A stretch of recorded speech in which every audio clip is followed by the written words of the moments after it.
Bonsoir à tous, bienvenue à ce flash d'information. L'état des comptes extérieurs de la Côte d'Ivoire a été publié aujourd'hui à la BCEAO au Plateau.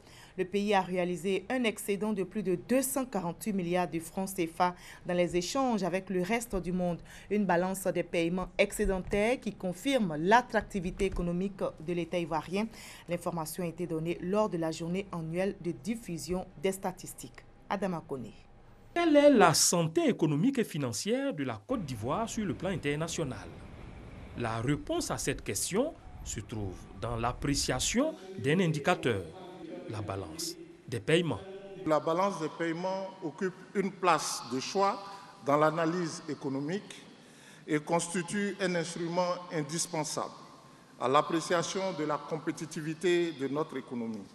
Sa présentation permet ainsi aux autorités monétaires de recenser les besoins spécifiques des différents utilisateurs et acteurs de l'économie afin de prendre en charge leurs préoccupations au moment de l'élaboration et de la diffusion des comptes extérieurs, mais aussi et surtout dans la formulation des politiques économiques et sociales du pays.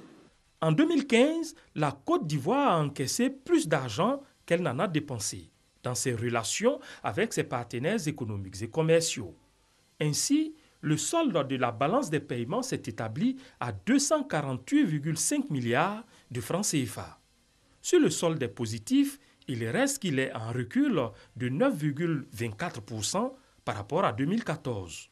Une baisse liée à la morosité de l'économie mondiale, influencée par le ralentissement de la demande chinoise.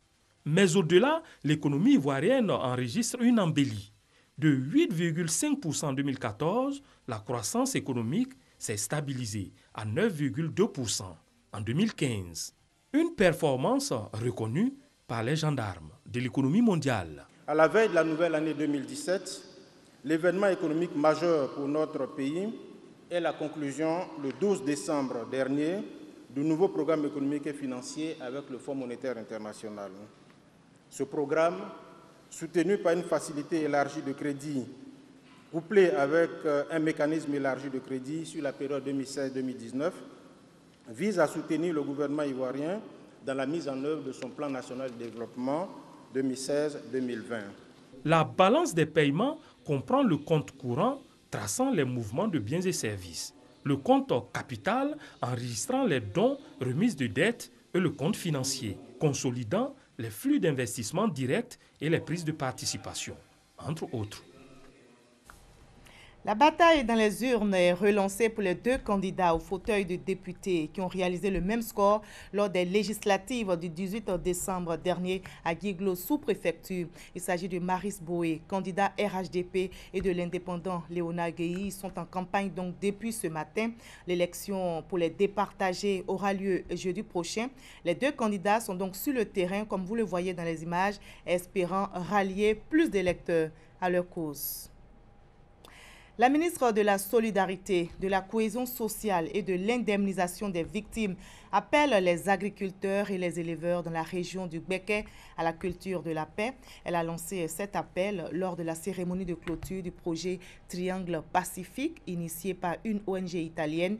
Triangle Pacifique encourage l'approche de gestion concertée des conflits et ce projet a été mis en œuvre durant 3 années dans 45 villages de la région du Gbeke.